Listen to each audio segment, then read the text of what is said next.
ఆంధ్రప్రదేశ్ మాజీ ముఖ్యమంత్రి నారా చంద్రబాబు నాయుడు మెడ చుట్టూ అనేక కేసులున్న సంగతి మనందరికీ తెలిసిందే. ఈరోజు చంద్రబాబు మరీ ముఖ్యంగా జగన్పై జరుపుతున్న కుట్రలో భాగంగా జగన్ను ఎలాగైనా గద్దెదించాలి, ఆయనను తనగదొక్కాలి అని ఎందుకు చూస్తున్నారు? ఇదిగో అధికారం ఒక్కసారి చంద్రబాబుకు వస్తే చాలు, పేదవాడి బతుకు గంగలోకి వదులుదాం, అది వేరే విషయం. కానీ తన జీవితాన్ని తాను కాపాడుకునేందుకే ఇప్పుడు చంద్రబాబు విశ్వ ప్రయత్నాలు చేస్తున్నారు అని అనడంలో సందేహమే లేదు. ఇక తాజాగా ఎన్నికల వేళ చాలామంది ఇప్పుడు చాలా రకాలుగా దూకుడు పెంచారు. రాష్ట్ర వ్యాప్తంగా ఆంధ్రప్రదేశ్లో ఫుల్ హీట్ ఎన్నికల వాతావరణం వచ్చేసింది. మే 13న పోలింగ్ ఉండగా జూన్ 4న ఫలితాలు ఉన్నాయి. ఇక ఈ నేపథ్యంలో సరిగ్గా ఇలాంటి టైంలో ఆంధ్రప్రదేశ్కు తాజాగా స్కిల్ డెవలప్మెంట్ కుంభకోణంలో అరెస్ట్ అయి మధ్యంతర బెయిల్పై బయట ఉన్న ఆంధ్రప్రదేశ్ మాజీ ముఖ్యమంత్రి చంద్రబాబు మధ్యంతర బెయిల్ రద్దు చేయాలి అంటూ సిఐడి ఏపీ ప్రభుత్వం సుప్రీంకోర్టులో దాఖలు చేసిన పిటిషన్ గురించి మనందరికీ తెలిసిందే. అయితే ఈ పిటిషన్ ఈరోజు విచారణ జరిగింది సుప్రీంకోర్టు ధర్మాసనం వేదికగా.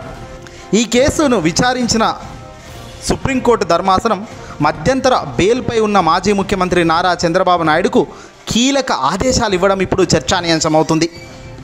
ఆంధ్రప్రదేశ్కి స్కిల్ డెవలప్మెంట్ కేసు పూర్తయ్యే వరకు సుప్రీంకోర్టు ఇచ్చిన ఆదేశాలను ఉల్లంఘించరాదని సంచలన ఆదేశాలు చంద్రబాబు నాయుడుకు జారీ చేయడం జరిగింది. అలాగే ఈ విచారణ మొత్తం కూడా మే 7వ తారీఖున సుప్రీంకోర్టు ధర్మాసనం ముందుకు మరోసారి విచారణకు వస్తున్నట్టుగా వాళ్ళు వాయిదా వేస్తూ ఉత్తర్వులు ఇవ్వడం జరిగింది. చంద్రబాబు నాయుడు పదే పదే రూల్స్ను అతిక్రమిస్తున్నారు. సుప్రీంకోర్టు ధర్మాసనం ఇచ్చిన మధ్యంతర బెయిల్పై ఉన్న ఆయన మధ్యంతర ఉత్తర్వులను అన్నిటిని కూడా దాటవేస్తూ తాను చేస్తున్న మాటలు, తాను హావభావాలు పూర్తిగా వీటికి భిన్నంగా ఉన్నాయి. తద్వారా మధ్యంతర బెయిల్ను రద్దు చేయాలి అని కోరుతూ ప్రభుత్వ పెద్దలు, ఏపీ సిఐడి వీళ్ళంతా కూడా సుప్రీంకోర్టు ధర్మాసనం దగ్గరికి వెళ్ళిన సంగతి తెలిసిందే. కాబట్టి ఇక్కడే మొట్టికాయలు వేసి మరీ వాళ్ళు చెప్పారు, ఆంధ్రప్రదేశ్ స్కిల్ డెవలప్మెంట్ కేసు పూర్తయ్యే వరకు సుప్రీంకోర్టు ఇచ్చిన ఆదేశాలను ఉల్లంఘించరాదని.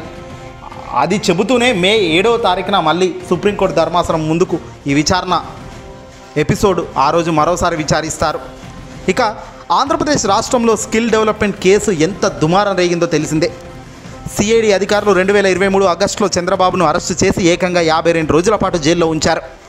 చంద్రబాబు బెయిల్ కోసం ఏపీ హైకోర్టును ఆశ్రయించడంతో చంద్రబాబుకు మధ్యంతర బెయిల్ను జారీ చేసిన ఆంధ్రప్రదేశ్ హైకోర్టు ఎటువంటి ఆరోపణలు చేయకూడదని ఆదేశాలు ఇవ్వడం కూడా అప్పుడు మనకందరికీ తెలిసిందే.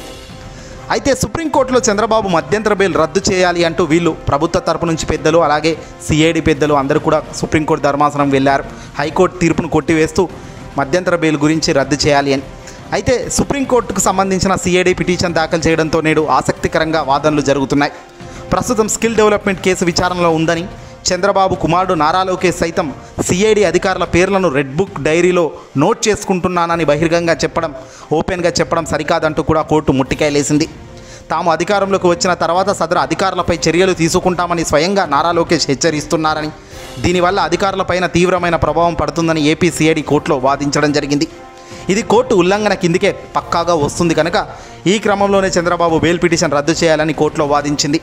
అయితే ఇరుపక్షాల వాదనలు విన్న సుప్రీంకోర్టు ధర్మాసనం హైకోర్టు ఇచ్చిన ఆదేశాలు ఉల్లంఘించరాదని చంద్రబాబుకు సూచనలు చేస్తూనే ఈ కేసు విచారణ మాత్రం మే 7కు వాయిదా వేసింది. అంటే మే 13వ తారీఖున ఎన్నికల పోలింగ్ ఉన్నాయి. కరెక్ట్గా పోలింగ్కు వారంకు ముందే ఈ స్కిల్ స్కామ్ కేసు మరోసారి విచారణకు వస్తుంది.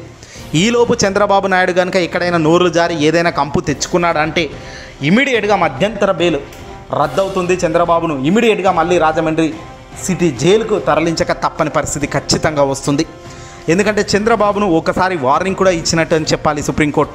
ఇదంతా చంద్రబాబుకు అలవాటే, ఏదైనా మాట్లాడతా ఎందాకైనా పోతానంటే ఈసారి అలా ఉండదు, నువ్వు రాసిచ్చిన స్క్రిప్ట్ వర్కౌట్ కాదు అన్నది కూడా జగన్ గట్టిగానే చెబుతున్నారు. ఇక ఎందుకంటే చంద్రబాబు ఎన్నికలు వీటిని దృష్టిలో పెట్టుకొని ఎలాగైనా గెలవాలి, గెలుస్తేనే బయటపడతాను, లేదంటే మళ్ళీ జైలుకి వెళ్తానని తనకు తెలుసు కాబట్టి కావాలని కక్షపూరితమైన వ్యాఖ్యలు చేయడం, జగన్పై ఏది పడితే అది మాట్లాడడం కూడా మనం చూస్తూనే ఉన్నాం. కానీ సుప్రీంకోర్టు కానీ ఇటు హైకోర్టు కానీ ఇచ్చిన ఈ మధ్యంతర బెయిల్కు సంబంధించిన కొన్ని గైడ్లైన్స్ని తప్పి మర్చిపోయి అడ్డంగా మాట్లాడి దొరికినా, ఇంకేదైనా జరిగినా అది కోర్టులో కనుక నిరూపితమై వీడియో సాక్షిగా ఏదైనా నిరూపించగలిగితే ప్రభుత్వం కానీ సిఐడి పెద్దలు కానీ తక్షణమే చంద్రబాబు అరెస్టు చేస్తారు, జైలుకి వెళ్తాడు, మధ్యంతర బెయిల్ రద్దు కూడా అవుతుంది, దాంట్లో సందేహమే లేదు. బెయిల్ ఏ క్షణమైనా రద్దు కావచ్చు. చంద్రబాబు గనక మళ్ళీ ఏదైనా మాట్లాడితే ఖచ్చితంగా ఇది నిరూపితమైతే గనక ఊహించని పరిణామాలు అయితే చంద్రబాబు మెడకు చుట్టుకునే ఆస్కారం కనబడుతుంది. ఎందుకంటే చంద్రబాబు నాయుడు మొదటి నుంచి కూడా తనకు పట్టిన కుందేలకు తాను చెప్పిందే వేదం అన్నట్టుగా తాను నడుచుకునే విధానం కానీ, ఎవడైంది నాకు చెప్పేదన్న తత్వం కానీ, అహంకారపూరితమైన వ్యాఖ్యలు చేయడం కానీ చంద్రబాబు నైజాం. ఇవన్నీ కూడా పవన్ కళ్యాణ్కి తెలియదు కాదు. ఒక ఆయన మధ్యంతర బెయిల్పై ఉన్న వ్యక్తిని పట్టుకొని, చంద్రబాబును పట్టుకొని పవన్ కళ్యాణ్ రెచ్చిపోతున్నాడు. ఇక నారా లోకేష్ పూర్తి అజ్ఞాతంలో ఉండి రాళ్ళు విసిరించే కార్యక్రమం, సోషల్ మీడియాలో దొంగ పోస్టులు, అబద్ధాలు ప్రచురించే కార్యక్రమాలు చేస్తూ పోతున్నారు. తాజాగా దానికి సంబంధించిన టీడీపీ సోషల్ మీడియా గుట్టురట్టు కూడా అయిన సంగతి మనకు తెలిసిందే. ఏదేమైనప్పటికీ కూడా జగన్మోహన్ రెడ్డి గారు కేవలం ఆ ప్రజలను నమ్ముకుంటున్నాడు.